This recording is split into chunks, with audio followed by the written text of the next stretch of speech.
അന്നൊരു വെള്ളിയാഴ്ചയായിരുന്നു. ഗൊൽഗഥ മലയുടെ അരികിലൂടെ നടന്നു നീങ്ങുമ്പോൾ ഒരു വിങ്ങിക്കരച്ചിലിൻ്റെ ശബ്ദം.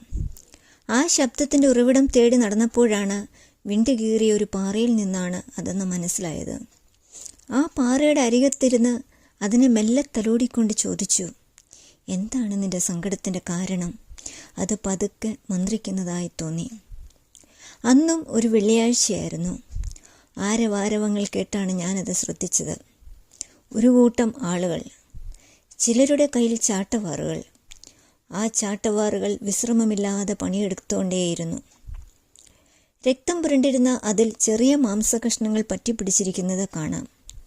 എൻ്റെ അടുത്തുകൂടി പോയപ്പോൾ എൻ്റെ പുറത്തും രക്തത്തുള്ളികൾ തെറിച്ചു. ചിലർ കാർക്കിച്ച് തുപ്പുന്നുണ്ട്. യഹൂദന്മാരുടെ രാജാവേ ജയ ജയ എന്ന് പരിഹാസരൂപേണ പറയുന്നതും കേൾക്കാം. ഇതെല്ലാം ഏൽക്കുന്നത് ആരെന്നറിയാൻ ഞാൻ ശ്രദ്ധിച്ചു നോക്കി.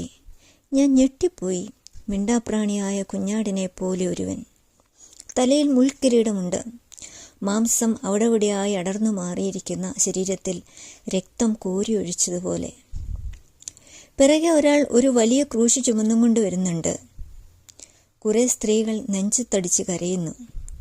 മലയുടെ മുകളിലെത്തിയവർ ആ കുരിശ് താഴെ വച്ച് കുഞ്ഞാടിന് സമനായ ആ മനുഷ്യനെ അതിൽ കിടത്തി. കൈകൾ രണ്ടും രണ്ടു വശത്തേക്ക് നീട്ടിവെച്ച് കാരിരുമ്പാണി ആ കൈകളിന്മേൽ അടിച്ചു കയറ്റി. രക്തം ചിതറിത്തെറിച്ചു. പാവം അലറി വിളിച്ചു. അവർ ആ നിലവിളി ശ്രദ്ധിച്ചതേയില്ല. പിന്നെ കാൽപ്പത്തികൾ ഒന്നിനുമീതെ മറ്റേതും കൂടി കയറ്റിവെച്ച് കാരിരുമ്പാണി ഒരു ദാക്ഷിണ്യവുമില്ലാതെ അടിച്ചു കയറ്റി. ആ നിലവിളി ഇപ്പോഴും എനിക്ക് മറക്കാനാകുന്നില്ല. മുൾക്കിരീടത്തിലെ മുള്ളുകൾ തറഞ്ഞു കയറി ആ നെറ്റിയിൽ നിന്ന് രക്തത്തുള്ളികൾ നിർമ്മല മുഖത്തേക്ക് ഒലിച്ചിറങ്ങുന്നത് കാണാം. ഇതിനിടെ ഒരു മേലെഴുത്ത് ആ കുരിശിൽ വയ്ക്കുന്നത് കണ്ടു. വളരെ ബന്ധപ്പെട്ട് ഞാനത് വായിച്ചു. ഇവൻ യഹൂദന്മാരുടെ രാജാവ്. ആ ക്രൂശ് നാട്ടിയപ്പോൾ അവൻ അതിവേദനയോടെ പുളയുന്നത് ഞാൻ കണ്ടു. 2 മനുഷ്യരെയും അവൻ്റെ 2 വശങ്ങളിലുമായി കുരിശിലേറ്റിയിരിക്കുന്നു. അവരെ കണ്ടിട്ട് കള്ളന്മാരെ പോലെയുണ്ട്. പിന്നീട് ഒരു പടയാളി അവൻ്റെ വിലാപ്പുറത്ത് കുത്തിയപ്പോൾ രക്തവും വെള്ളവും ഒഴുകുന്നതും ഞാൻ കണ്ടു. അവൻ കുരിശിൽ കിടന്ന് എന്തൊക്കെയോ പറയുന്നുണ്ടായിരുന്നു. ഒന്നും കേൾക്കാനായില്ല. ഇടയ്ക്ക് ഒരു കള്ളൻ അവനോട് എന്തോ പറയുന്നതും അവൻ അതിന് മറുപടി കൊടുക്കുന്നതും കാണാമായിരുന്നു. ഒരാൾ സ്പോങ് എന്തിലോ മുക്കി ഈസോപ്പ് തണ്ടിന്മേൽ അവൻ്റെ വായോട് അടുപ്പിക്കുന്നത് കണ്ടു. കുറെ കഴിഞ്ഞ് പ്രാർത്ഥിക്കുന്നത് പോലെ തോന്നി. അതിനുശേഷം പ്രാണനെ വിടുകയും ചെയ്തു. ഹോ, ഭയങ്കരം! ഇത് കണ്ടു നിന്ന് എൻ്റെ ഹൃദയം വേദനയാൽ തിങ്ങി നിറഞ്ഞു. അങ്ങനെയുണ്ടായ വിള്ളലാണ് എന്നിൽ കാണുന്നത്. ഈ ലോകത്തെ പാപത്തിൽ നിന്നും രക്ഷിക്കാൻ വന്ന കുഞ്ഞാടാണ് അത് എന്ന് എനിക്ക് മനസ്സിലായി. ദൈവത്തിൻ്റെ ഏകപുത്രൻ. ചില സമയങ്ങളിൽ ഇതെല്ലാം ഓർത്ത് ഞാൻ അറിയാതെ കരഞ്ഞുപോകും. എന്തു ക്രൂരതയാണ് രക്ഷിക്കാൻ വന്നവനോട് അവർ ചെയ്തത്. ക്രൂരരാണവർ, ഹൃദയമില്ലാത്തവർ, സ്നേഹമില്ലാത്തവർ.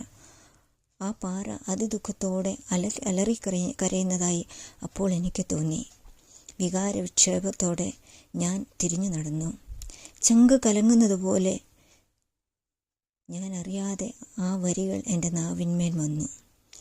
ഇത്രമാം സ്നേഹത്തെ